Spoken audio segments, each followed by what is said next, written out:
ciri pemikirannya Machiavelli itu 3. Yang pertama realis, yang kedua pragmatis, yang ketiga individualis. Realis itu berarti gagasannya Machiavelli ini sebenarnya dia tidak ngomong apa yang seharusnya, apa yang ideal yang harus dilakukan oleh seorang pemimpin. Tetapi dia sebenarnya sedang bicara apa yang selama ini berjalan dalam kenyataan politik. Jadi beliau tidak sedang bicara yang ideal-ideal, tapi beliau ini sedang bicara yang nyata-nyata sejak dulu-dulu. Yang namanya politik, yang namanya pemimpin yang sukses, itu kelakuannya seperti ini loh. Maka kalau kamu pengen sukses, ya boleh niru ini. Yang selama ini berjalan begitu.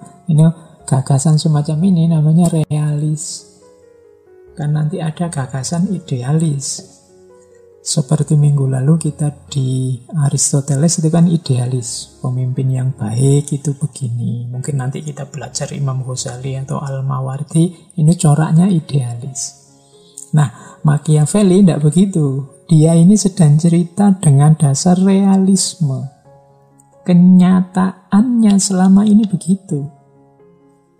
Loh kok Machiavelli bilang pemimpin itu ya kalau kurang kejam misalnya, kan di antara pendapatnya Machiavelli kalau menghukum orang itu jangan setengah-setengah. Kalau setengah-setengah dia tidak kapok, dihukum saja sampai dia kapok atau sampai dia tidak berani balas dendam. Kalau dihukum setengah-setengah nanti mesti dia tidak kapok terus pengen ngulang lagi dan menyusahkan lagi. Nah itu, ini kan kontroversi pandangan seperti ini. Tapi mungkin Machiavelli melihat biasanya begitu, selama ini begitu. Hukuman yang tidak bikin kapok itu ya cenderung diulang lagi. Nah, senyatanya begitu selama ini yang berjalan. Nah ini namanya pandangan realisme. Berangkat dari kenyataan, tidak berangkat dari ideal-ideal. Kalau kita kan lebih sreg sama yang ideal-ideal. Tapi kadang-kadang kelakuan kita itu ya podo wae sama, agak berjarak antara ideal dengan yang kita laksanakan. Nah, Machiavelli ingin jujur menunjukkan bahwa ya selama ini begitu orang berpolitik. Kan kita sendiri juga kan sering bilang, wah politik itu kotor, politik itu hanya kepentingan dan seterusnya. Nah, ini realismenya memang begitu. Nah, itu yang pertama, cirinya Machiavelli. Ciri yang kedua dari gagasan Machiavelli adalah pragmatis. Pragmatis itu kalau dalam filsafat, pragmatisme itu fokus hanya pada hasilnya. Kadang-kadang kita pakai istilah tujuan menghalalkan cara. Nah itu persis yang diinginkan oleh Machiavelli. Yang penting tujuannya. Yang penting bisa meraih kekuasaan, atau yang penting bisa mempertahankan kekuasaan. Nah ini berarti pragmatis. Nanti kalau teman-teman belajar politik ada istilah Machiavellisme. Machiavellisme itu yang penting pemerintah dan negara harus tegak. Apapun caranya.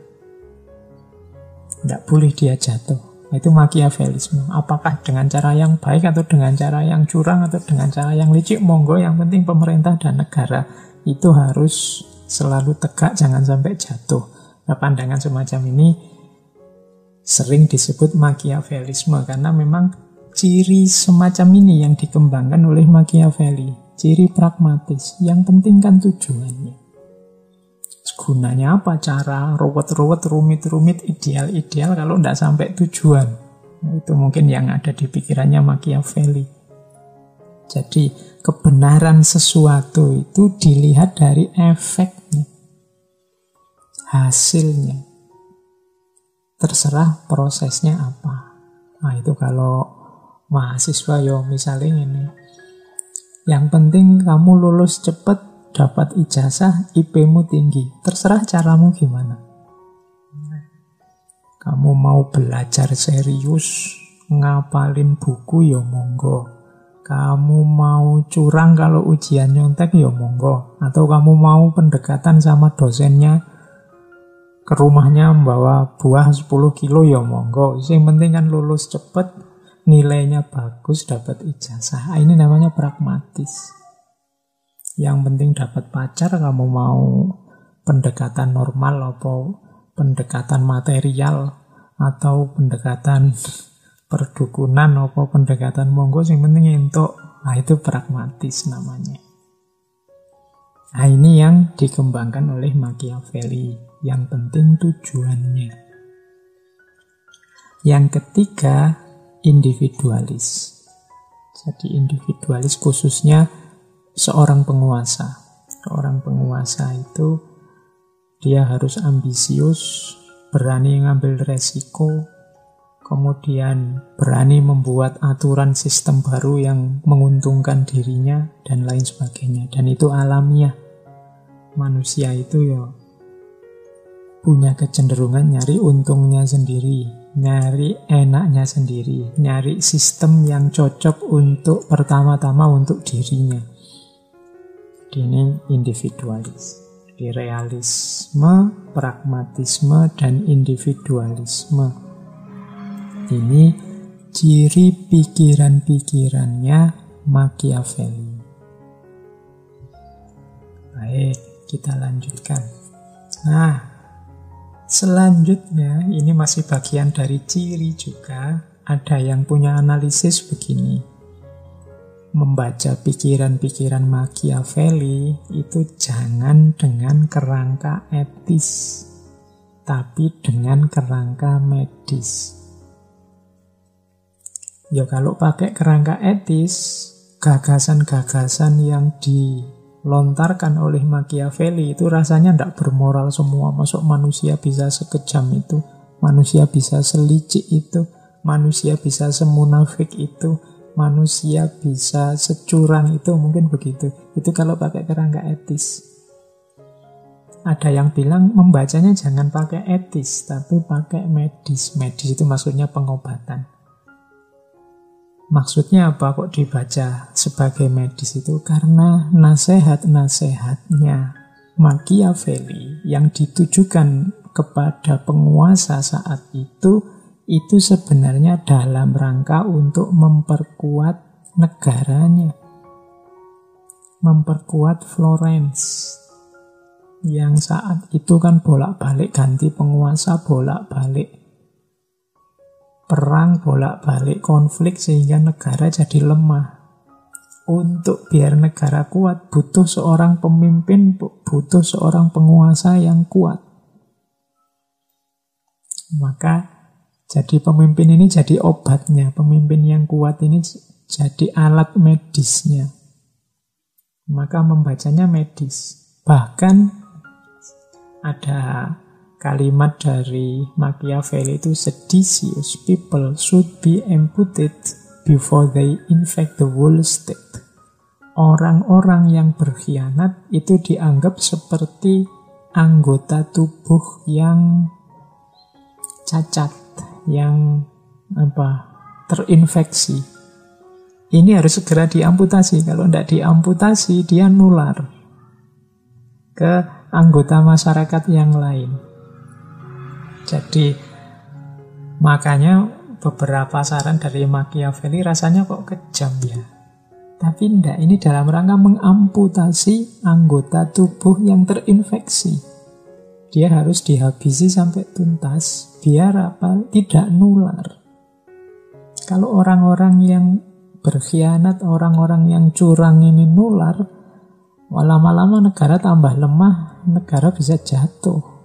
Nah, ini obatnya. Itu makanya membacanya secara medis, tidak secara etis ya memang tidak masuk.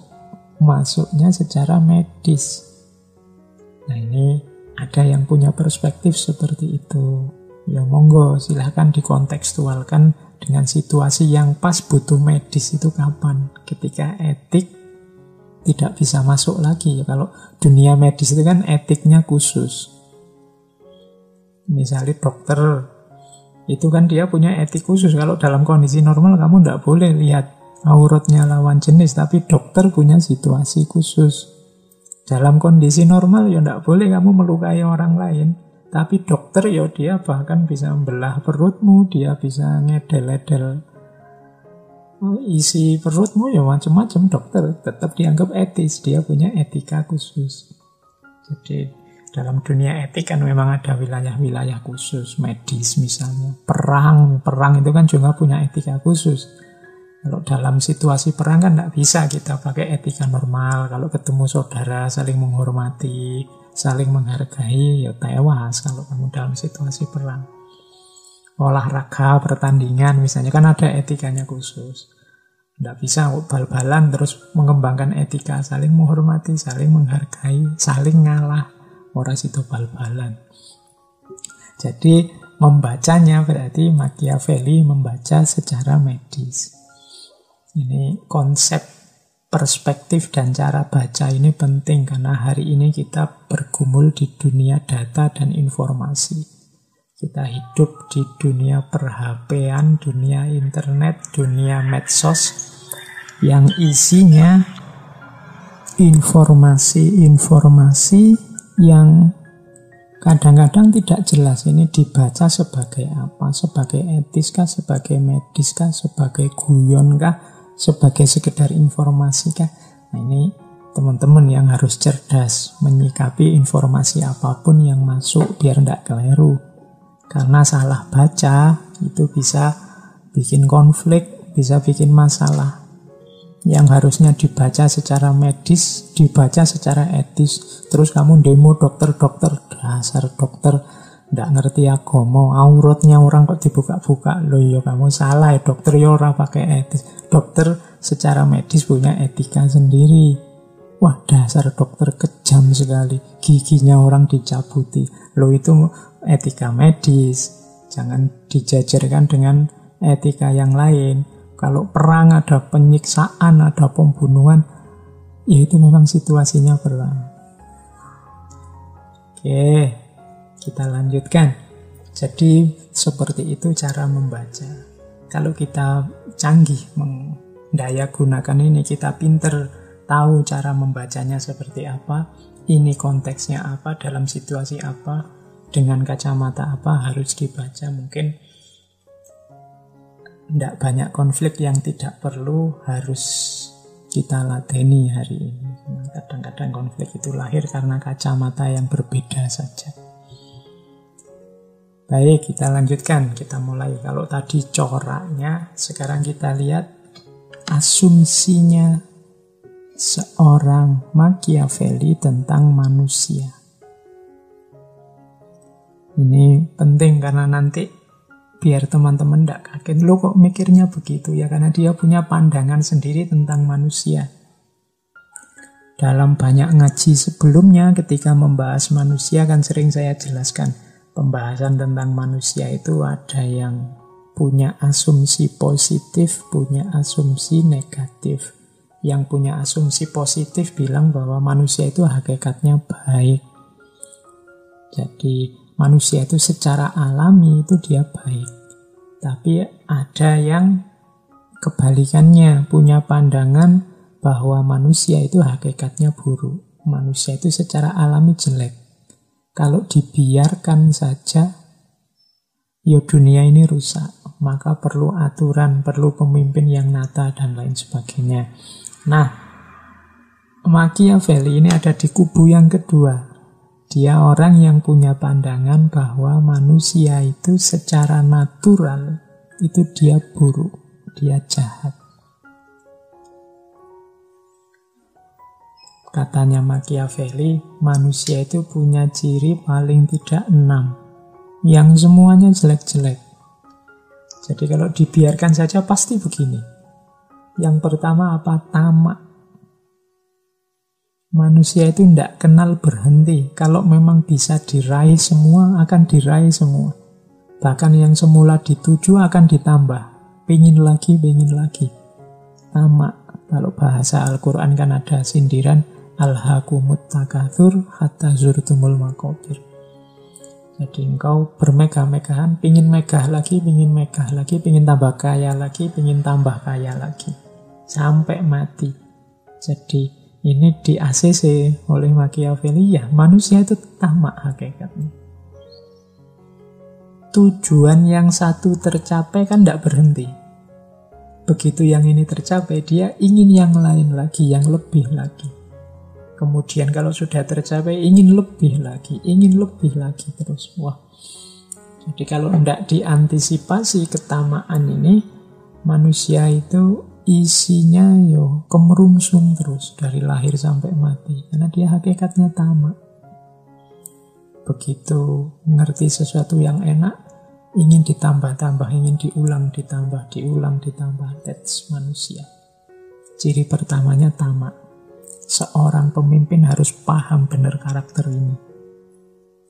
Jadi kalau nggak diberi rem, manusia itu akan bablas, saling tabrakan, saling berlomba, saling menjatuhkan untuk memenuhi hasrat dan keinginannya masing-masing.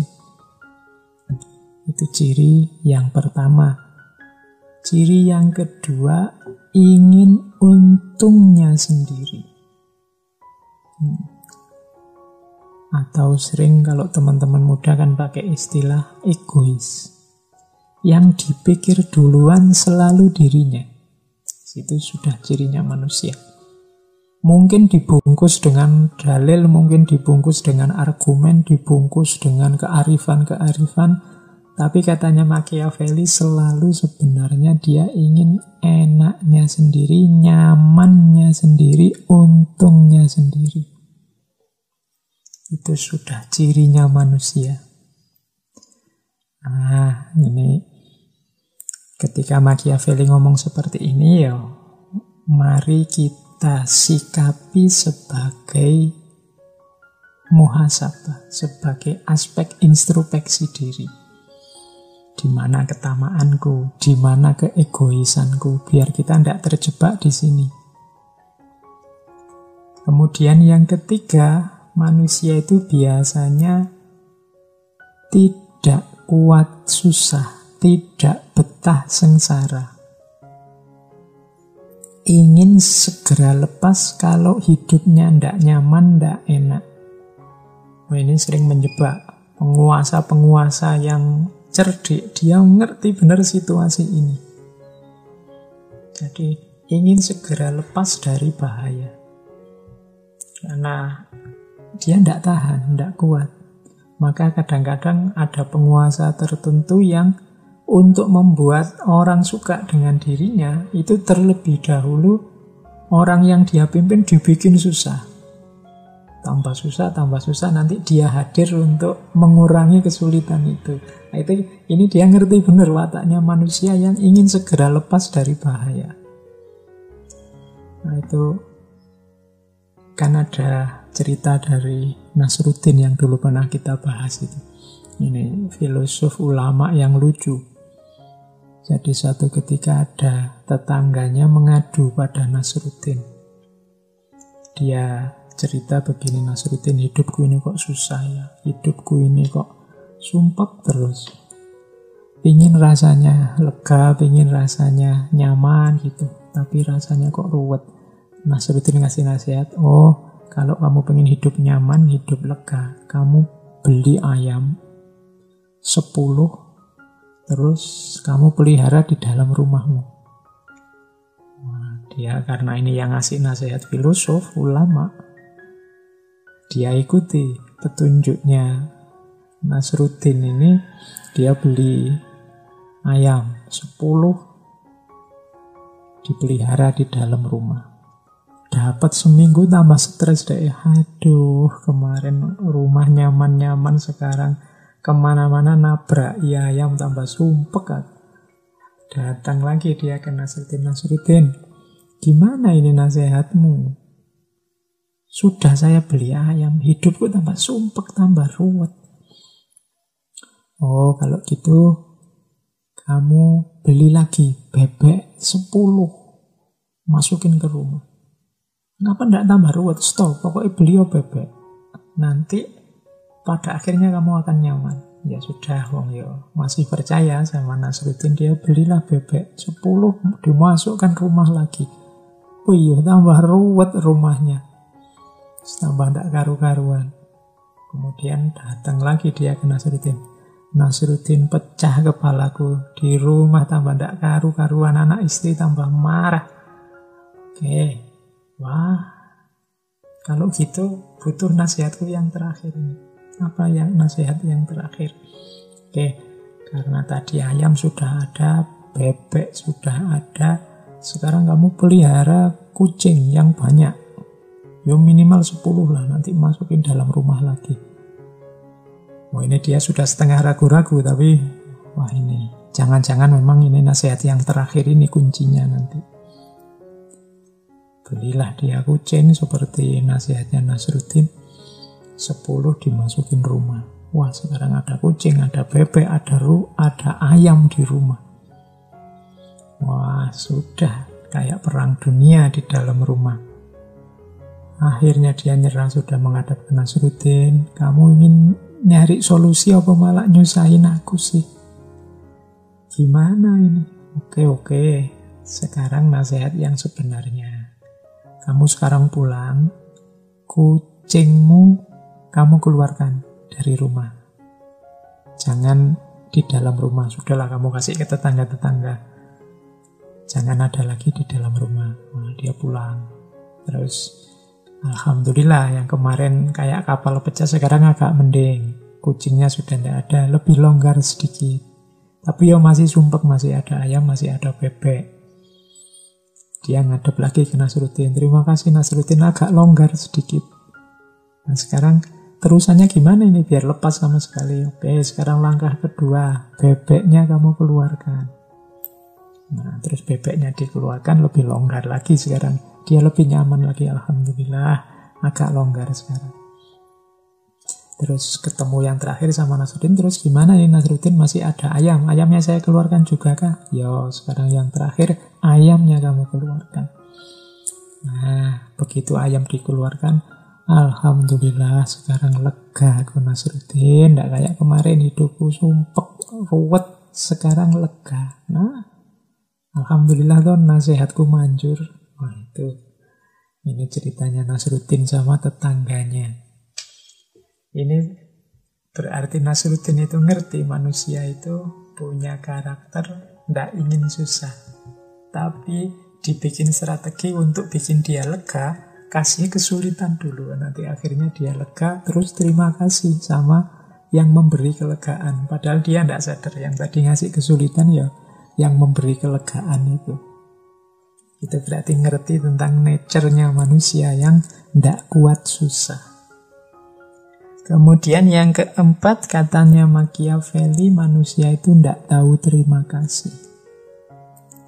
Tidak tahu terima kasih itu maksudnya manusia itu cepat sekali, manusia itu melupakan jasanya orang lain. Cepat sekali manusia itu menganggap biasa kebaikan orang lain. Karena yang selalu muncul di kepalanya bukan orang lain, tapi kepentingannya sendiri.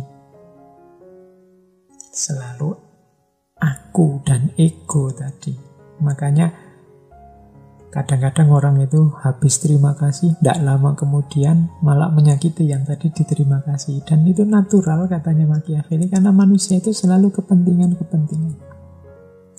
Manusia berbuat baik, misalnya ada temanmu berbuat baik 1000 kali, ya kamu terima kasih. Tapi begitu dia melakukan kesalahan sekali saja, biasanya yang kamu ingat dan kamu ungkit, kamu kenang selalu satu kesalahannya ini, dibandingkan 1000 kebaikan yang kamu lakukan sebelumnya.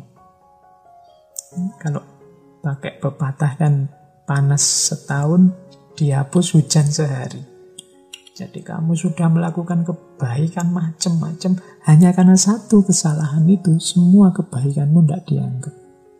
Nah, itu cirinya manusia sudah. Ciri yang keempat, tidak tahu terima kasih. Terus ciri yang kelima, ini saya terjemah pakai bahasa saya, mencela-mencele. Apa ya mencela-mencela itu? Plin-plan. Kalau pepatah Jawa, esok tempe sore delai. Paginya tempe, sorenya kedelai. Atau esok delai, sore tempe. Dan kebalikannya. Pokoknya mencela-mencela. Tadi apa, sekarang apa. Kalau pas jadi teman ngomongnya apa. Sekarang agak musuhan ngomongnya apa. Mencela-mencela. Yang lebih didahulukan sebenarnya keinginan dan kepentingannya. Itu manusia sudah. Maka teman-teman tidak usah kaget. Loh. Orang ini dulu tak dukung, tapi sekarang malah dukung musuhku. Kok dia tidak punya pendirian? Ya itulah manusia, tidak perlu kecewa. Memang manusia punya karakter itu. Dan yang terakhir, manusia itu biasanya antara yang dia rahasiakan tentang dirinya dengan yang dia tampilkan itu berjarak. Ada bedanya. Jadi manusia itu suka menyembunyikan banyak rahasia tentang diri kita yang hanya kita dan Allah yang tahu. Bahkan orang paling dekat dengan kita pun tidak tahu. Nah, itu manusia. Silakan jujur teman-teman dengan diri sendirinya masing-masing. Ya alhamdulillah Allah itu sangat sayang dengan kita sehingga rahasia-rahasia yang kita tutupi itu tidak terbongkar. Oke, jadi dengan paradigma realismenya Machiavelli ini menunjukkan bahwa manusia itu karakternya tamak, ingin enaknya sendiri, ingin untung sendiri, tidak kuat susah, segera ingin lepas dari bahaya, tidak tahu terima kasih, mencela-mencela, suka menyembunyikan sesuatu. Nah, ini asumsinya tentang manusia. Nah, terus lebih ngeri lagi kalau manusia yang sudah punya karakter negatif itu masuk ke ranah politik. Katanya Machiavelli apa? Politik has no relation to moral. Politik itu tidak ada hubungannya dengan moral. Ini seperti saya bilang tadi ya, ada dua hal yang berbeda antara etis dengan medis, tapi kalau ini lebih ekstrim lagi. Ada dua hal yang berbeda antara etis dengan politik. Kita kan sering digelisahkan oleh kelakuan-kelakuan para politisi yang menurut kita tidak etis. Tapi katanya Machiavelli justru politik has no relation to moral. Politik tidak ada hubungannya dengan moral. Wah, ini teman-teman mesti mencurang semua ini ya. Waduh, kok bisa toh. Tapi inilah realitanya. Diingat-ingat paradigmanya realisme. Kenyataannya memang begitu. Kalau orang sudah masuk politik, yang bunyi duluan selalu kepentingannya, ambisinya. Bukan etika, bukan moralnya. Ada sih kajian khusus namanya etika politik. Cuma etika politik ini kadang-kadang ya sifatnya terlalu ideal. Sehingga dalam kenyataannya jadi tidak bunyi.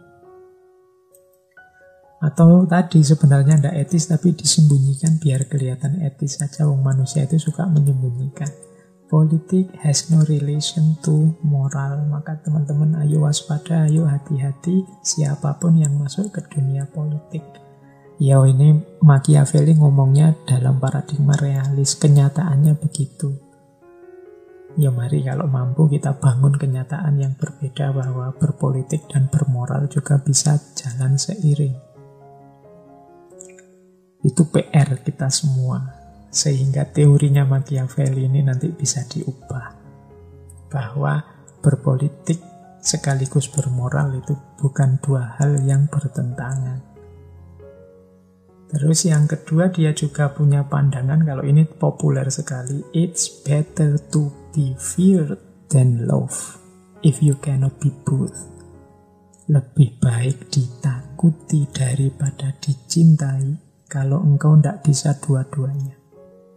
Ini dalam politik, apalagi kita sebagai seorang pemimpin, kadang-kadang kan bingung milih. Enaknya pemimpin itu yang dicintai apa yang ditakuti. Terus biasanya juga secara idealis kita jawab pemimpin yang terbaik adalah pemimpin yang dicintai oleh rakyatnya. Kalau katanya Machiavelli enggak. Ya cinta di sini diartikan mudahnya ya, bukan cinta mendalam, cinta yang tulus, cinta yang kita teorikan rumit kemarin-kemarin, tapi cinta artikan saja disukai. Enak mana jadi pemimpin yang disukai atau pemimpin yang ditakuti? Kita mungkin jawabnya lebih enak pemimpin yang disukai, tapi katanya Machiavelli tidak. Lebih enak pemimpin yang ditakuti. Mengapa? Loh, manusia itu dengan karakter-karakter buruknya tadi. Iya, sekarang dia menyatakan diri suka sama kita. Tapi kalau nanti kepentingannya berubah, atau dia merasa terancam oleh kehadiran kita, wah, cinta, kesukaannya dia akan berbalik. Yang tadinya muji-muji sekarang bisa menyerang. Itu kalau dasarnya dia suka. Tapi beda kalau dasarnya dia takut. Kalau dia sudah takut sama kita, apapun kedudukan dia, apapun situasinya, dia tidak berani macam-macam sama kita. Ini saya tidak ngajari jelek ya ini. Nah, pandangannya Machiavelli begitu. Realita dalam dunia politik itu antara disukai atau ditakuti. Machiavelli milih mending ditakuti, wes. If you cannot be both. If you cannot be both itu kalau tidak bisa dua-duanya, ya syukur dua-duanya. Ya disukai sekaligus ditakuti. Kalau ini sempurna. Tapi kadang-kadang kita harus milih enak mana jadi pemimpin yang populis sehingga disukai atau pemimpin yang ditakuti. Nah, Machiavelli jawabnya jujur, mending ditakuti saja. Kalau ditakuti orang tidak berani macam-macam sama kita. Yang kita perintahkan dipatuhi. Tapi kalau disukai, apalagi kemudian situasi berubah, rasa suka ini bisa balik jadi benci dan yang semula muji-muji sekarang menyerang kita. Kenapa dia berani menyerang? Ya karena dia tidak takut sama kita. Beda dengan kalau ada ditakutinya tadi, kalau ada takutnya, ya mau apa saja dia tidak berani, wong ya takut. Ini kalau jadi jargon, jadi luar biasa ya, jadilah pemimpin yang ditakuti.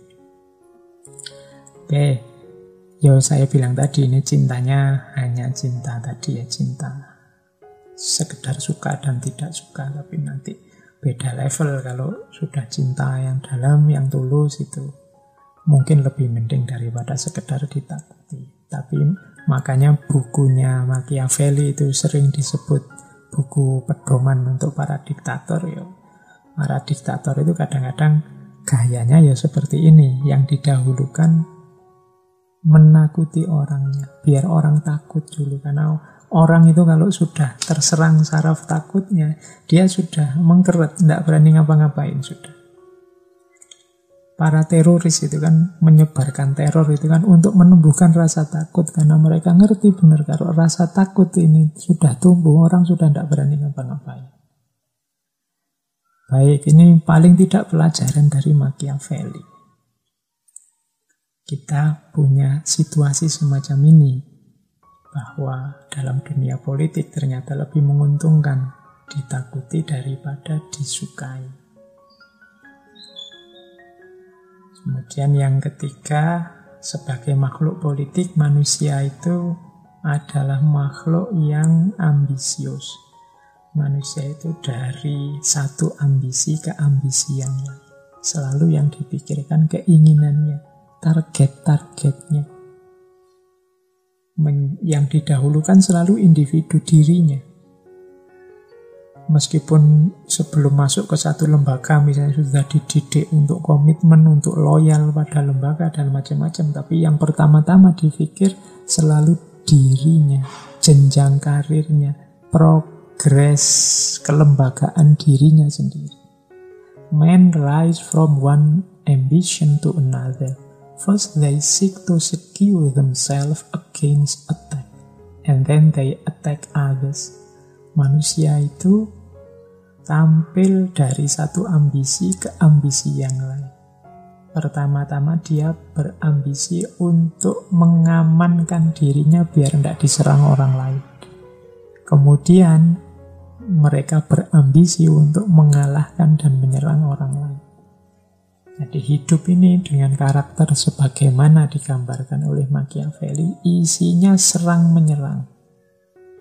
Yang tidak terlalu kuat biasanya bertahan untuk tidak ditaklukkan, yang merasa sudah kuat berusaha untuk menaklukkan. Itulah belantara yang namanya politik.